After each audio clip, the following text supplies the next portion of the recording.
আসসালামু আলাইকুম সম্মানিত দর্শক।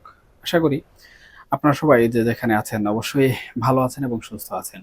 দেখুন, এই মুহূর্তে এমন একটি রাজনৈতিক সমীকরণ এবং ক্ষমতার পট পরিবর্তন নিয়ে আপনাদের সামনে কথা বলব, যা শুনলে হয়তো অনেকেই চমকে উঠতে পারেন। আমরা ভাবি রাজপথের স্লোগান আর গণদাবিতেই বুঝি ক্ষমতার শেষ অঙ্কটি লেখা হয়ে যায়। কিন্তু পর্দার পেছনের আসল লড়াইটি কিন্তু চলে সম্পূর্ণ অন্য একটি টেবিলে। যেখানে আবেগ বা আক্রোশ নয়, হিসাব করা হয় সাংবিধানিক যে বাধ্যবাধকতা রয়েছে সেই বাধ্যবাধকতা আর নিরাপত্তার দীর্ঘমেয়াদী সমীকরণ। সম্প্রতি দেশের ২২তম রাষ্ট্রপতি মোহাম্মদ শাহাবুদ্দিন বঙ্গভবন ত্যাগ করার পর যেভাবে আসলে চারিদিকে নতুন করে রাজনৈতিক ঝড়ের একটি আভাস দেখা যাচ্ছে, তার পেছনে কি লুকিয়ে আছে? তার পেছনে লুকিয়ে থাকা খেলাটি আসলে কি হতে পারে? বঙ্গভবনের দরজার আড়ালে সেদিন ঠিক কিভাবে বাংলাদেশের সাংবিধানিক অস্তিত্বকে এক অনাকাঙ্ক্ষিত শূন্যতা থেকে রক্ষা করা হয়েছিল, তা কি আমরা আসলে কোনোভাবে ভেবে দেখেছি? সুপ্রিয় দর্শক, আজকে আমি একজন রাজনৈতিক পর্যবেক্ষক ও সাংবাদিকের দৃষ্টিভঙ্গি থেকে সেই ভেতরের গল্পগুলোই উন্মোচন করার চেষ্টা করব। আপনি যদি মনে করেন কেবল কয়েকজন নেতার হুঙ্কার কিংবা রাজপথের যে গালিগালাজ রয়েছে সেই গালিগালাজ দিয়ে এই ক্ষমতার রাজনীতি চলে, তবে এই ভিডিওটি আমি অবশ্যই বলবো শেষ পর্যন্ত দেখতে, কারণ এতে আপনার ধারণা পুরোপুরিভাবে বদলে যেতে পারে। দেখুন সুপ্রিয় দর্শক, ইতিহাস কিন্তু আমাদের বারে বারে একটি সত্য মনে করিয়ে দেয়। আজ থেকে ৫৫ বছর পেছনে ফিরে তাকালে ১৯৭১ সালের সেই রক্তক্ষয়ী দিনগুলোর কথা কিন্তু আমাদের মনে পড়ে। যখন মহামান্য রাষ্ট্রপতি বঙ্গবন্ধু শেখ মুজিবুর রহমানের নেতৃত্ব আদর্শের উপর ভিত্তি করে এই স্বাধীন বাংলাদেশের জন্ম হয়েছিল। সেই বিশাল ক্যানভাসে বাংলাদেশ প্রতিষ্ঠা করেছিল বাংলাদেশ আওয়ামী লীগ। এরপর ইতিহাসের বাঁকে বাঁকে বহু রাজনৈতিক ঘাত প্রতিঘাত কিন্তু এসেছে। আমরা কিন্তু সেগুলো শুনেছি, দেখেছি। বহুবার রাষ্ট্র ক্ষমতার রদবদলও ঘটেছে। কিন্তু রাষ্ট্রের সাংবিধানিক কাঠামোর ভিত্তিপ্রস্তরটি সবসময় কিন্তু সবচেয়ে বড় ঢাল হিসাবে দাঁড়িয়ে থেকেছে। দর্শক, আজ ২০২৬ সালে এসে যখন আমরা বিদায়ী রাষ্ট্রপতি মোহাম্মদ শাহাবুদ্দিনকে ঘিরে রাজনৈতিক অস্থিতিশীলতা দেখতে পাচ্ছি, তখন কিন্তু সেই ঐতিহাসিক সত্যটি নতুন করে আবারও অনুধাবন করার প্রয়োজন হয়ে পড়েছে বলে আমি ব্যক্তিগতভাবে এখানে মনে করছি। দেখুন, আজ যারা রাজপথে দাঁড়িয়ে অথবা ক্যামেরা অন করে সাবেক একজন রাষ্ট্রপ্রধানকে লক্ষ্য করে কুৎসিত গালাগাল দিচ্ছেন, কিংবা যারা হুটহাট সংবিধানের অনুচ্ছেদ ধরে তাকে হেনস্থা করার কথা বলছেন, তারা হয়তো আসলে ভুলে যাচ্ছেন যে রাষ্ট্রের সর্বোচ্চ পদের একটি আলাদা মর্যাদা এবং এর পাশাপাশি সাংবিধানিক আইনি সুরক্ষা রয়েছে। এই আইনি সুরক্ষার চাদরটি কোনো একক ব্যক্তির জন্য আসলে তৈরি হয়নি, বরং রাষ্ট্রের ধারাবাহিকতার রক্ষার জন্যই এটি সংবিধানে সংযুক্ত করা হয়েছিল, এবং সেটা এই পদে বহাল সবার জন্য।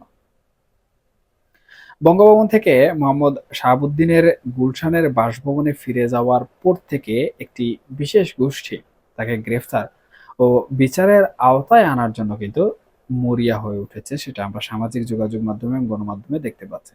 আন্তর্জাতিক অপরাধ ট্রাইব্যুনালে গিয়ে অভিযোগ ঠোকা কিংবা একের পর এক হুমকি ধমকি দেয়ার মহড়া আমরা প্রতিদিনই কিন্তু দেখতে পাচ্ছি।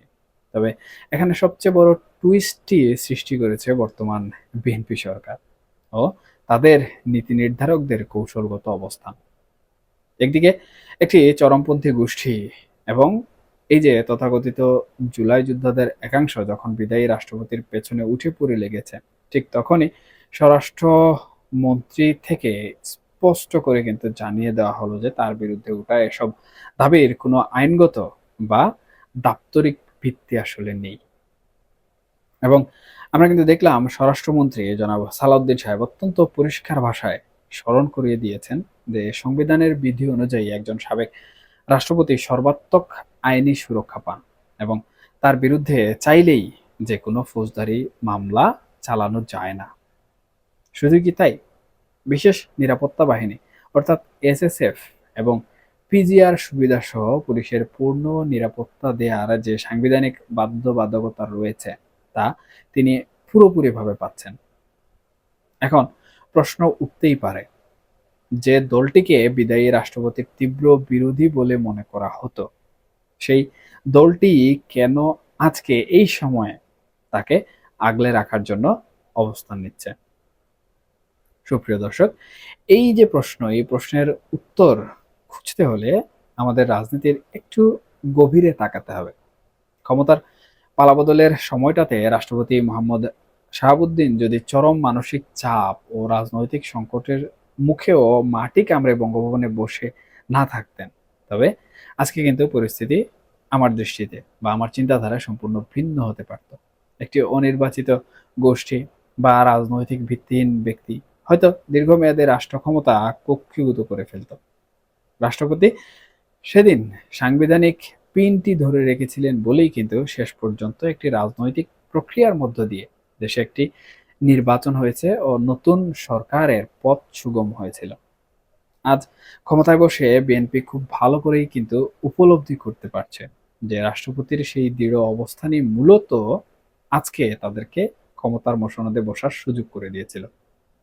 সে কারণেই কৃতজ্ঞতার একটি অদৃশ্য দায়বদ্ধতা থেকে এবং রাষ্ট্রের স্থায়িত্ব রক্ষার স্বার্থে তারা জামাত কিংবা অন্যান্য চরমপন্থীদের পাতা সেই ফাঁদে পা দিচ্ছে না।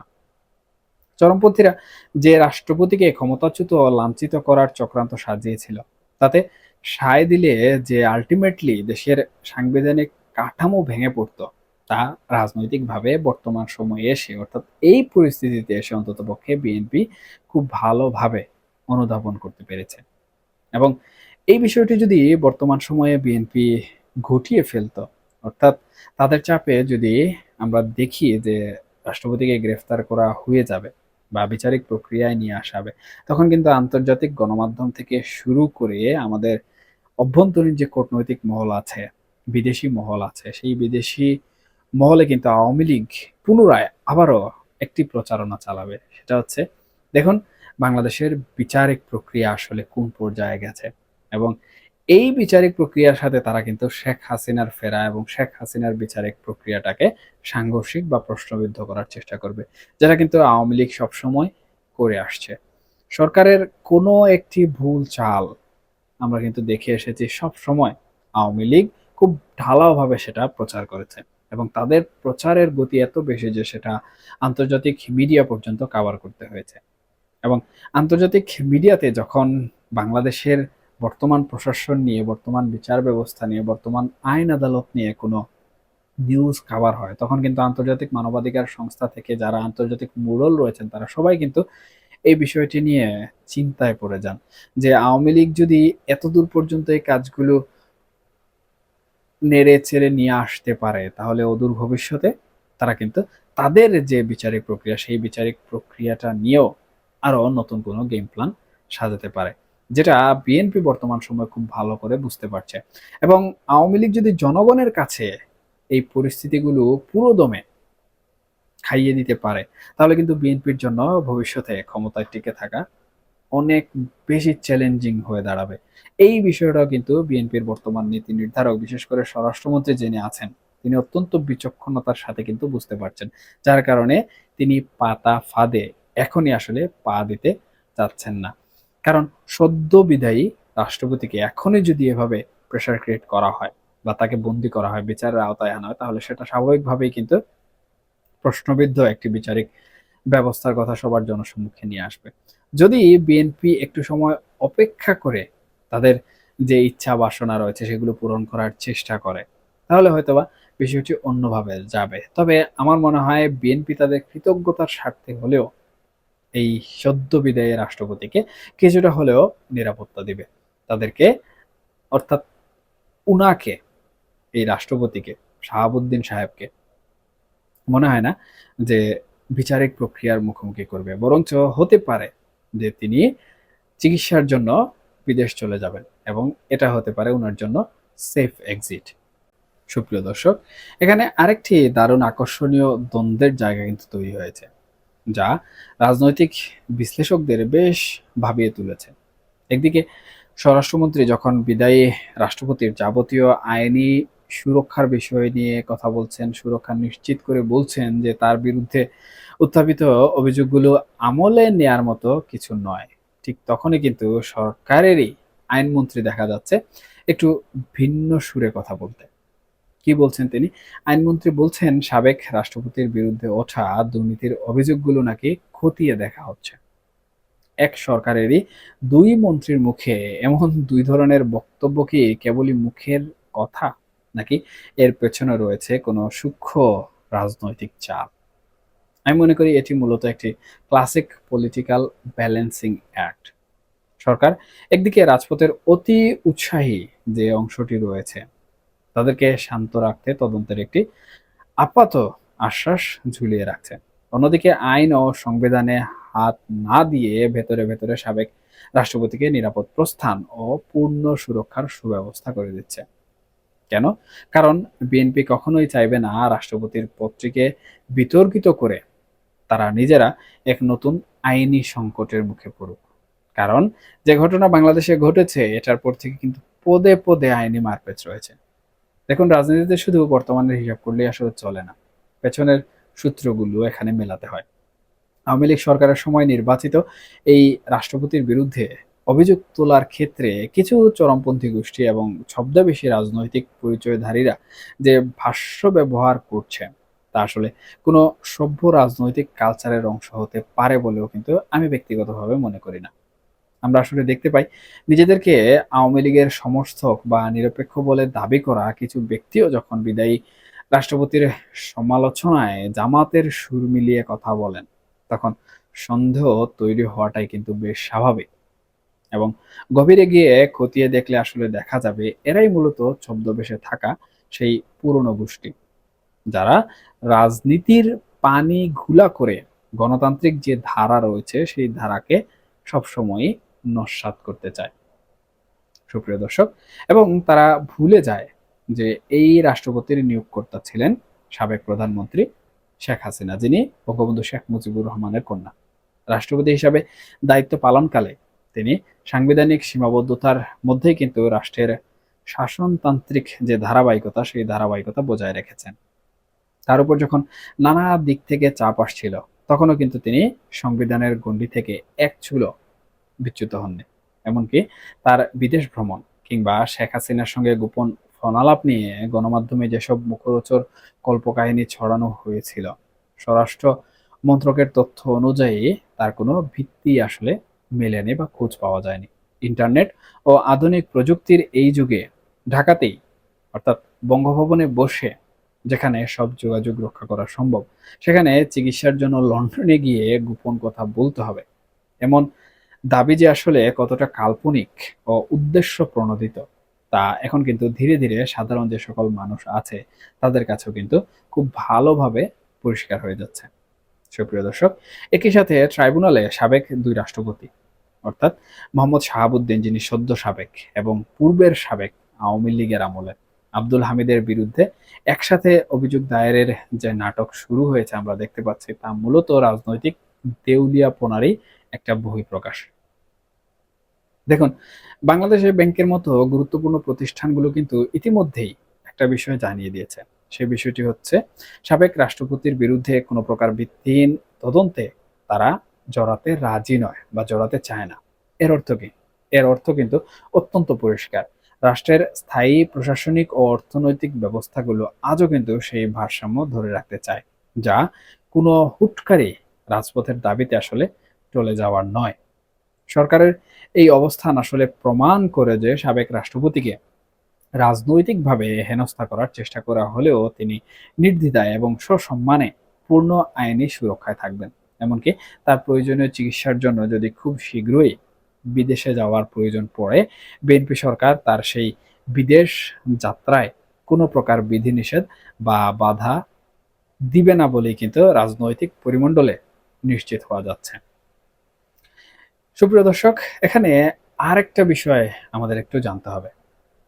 আমরা যদি একটু ভালো করে আমাদের যে ইতিহাস আছে সেই ইতিহাসের দিকে তাকাই, তাহলে কিন্তু আমরা দেখতে পাই বাংলাদেশ যখনই আসলে সাংবিধানিক রাষ্ট্রপ্রধানের উপর কোনো আঘাত এসেছে বা তাদেরকে রাজনৈতিক বলির পাঠা করার চেষ্টা করা হয়েছে, তখনই কিন্তু রাষ্ট্র এক গভীর অনিশ্চয়তার অতলে তলিয়ে গেছে। ৭২-এর সংবিধানের যে চেতনা এবং মহান মুক্তিযুদ্ধের মাধ্যমে অর্জিত আমাদের এই যে স্বাধিকার আন্দোলন মূলত একটি সুশৃঙ্খল এবং আইনানুগ রাষ্ট্র গঠনের স্বপ্ন দেখিয়েছিল। সেই বাংলাদেশ নির্মাণে আওয়ামী লীগের যে প্রারম্ভিক এবং মূল অবদান, তাকে অস্বীকার করার চেষ্টা করা মানেই আমি মনে করি রাষ্ট্রের ভিত্তিমূলকে পুরোপুরিভাবে অস্বীকার করা। আজ বিদায়ী রাষ্ট্রপতিকে কেন্দ্র করে যে রাজনৈতিক দাবা খেলা চলছে, তাতে যারা চরমপন্থী শক্তি রয়েছেন, যারা বিরোধী দলে রয়েছেন, তারা চেয়েছিলেন একটি অরাজক পরিস্থিতি সৃষ্টি করে নতুনভাবে আমাদের এই রাষ্ট্রকে অস্থিতিশীল করতে।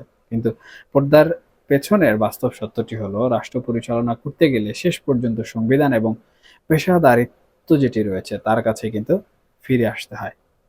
আমরা আজকের পুরো বিশ্লেষণে যা দেখতে পেলাম তা মূলত আমাদের যে রাজনীতি, সেই রাজনীতির একটি ভিন্ন এবং অত্যন্ত গুরুত্বপূর্ণ বিষয়, এবং আমাদেরকে শিক্ষা দেয় রাজপথের স্লোগান আর মাইকের সামনে কুৎসিত ভাষার প্রয়োগ হয়তো সাময়িকভাবে কিছু মানুষকে উত্তেজিত করতে পারে, কিন্তু দিন শেষে টিকে থাকে কেবল রাষ্ট্রের আইন, সংবিধান এবং বাস্তবসম্মত রাজনৈতিক সমঝোতা। বিদায়ী রাষ্ট্রপতি মোহাম্মদ শাহাবুদ্দিনকে কেন্দ্র করে তৈরি হওয়া এই আইনি এবং রাজনৈতিক সমীকরণে জামাত কিংবা এর বাইরে চরমপন্থী দলগুলো যে ফাঁদ পেতেছিল, বিএনপি সেখানে পা না দিয়ে মূলত রাষ্ট্রের অস্তিত্ব রক্ষাকেই আমি মনে করি সবথেকে বেশি প্রাধান্য দিয়েছে। এবং এটি প্রমাণ করে যে সাময়িক ক্ষোভের চেয়ে রাষ্ট্রকে সচল রাখা আসলে কতটা জরুরি। তাহলে শেষ পর্যন্ত আসলে হিসেবটা কি দাঁড়ালো? একদিকে সংবিধান প্রদত্ত সুরক্ষার দেয়াল, এবং অন্যদিকে অতীতের প্রতি কৃতজ্ঞতা আর রাষ্ট্রের ধারাবাহিকতা রক্ষার সুচিন্তিত হিসাব। সব মিলিয়ে এটা পরিষ্কার যে বিদায়ী রাষ্ট্রপতিকে নিয়ে তৈরি করা এই ধোঁয়াশা আসলে রাজপথের কৃত্রিম আন্দোলন ছাড়া আর কিছুই নয়। তবে এর সম্পূর্ণ ফলাফল পেতে হলে আমাদেরকে আরো কিছুদিন অপেক্ষা করতে হতে পারে। সবাই ভালো থাকবেন, সুস্থ থাকবেন, অবশ্যই নিরাপদে থাকবেন। দেখা হবে পরবর্তী কোনো আলোচনায়, পরবর্তী কোনো বিশ্লেষণ নিয়ে। ধন্যবাদ সবাইকে। আল্লাহ হাফেজ।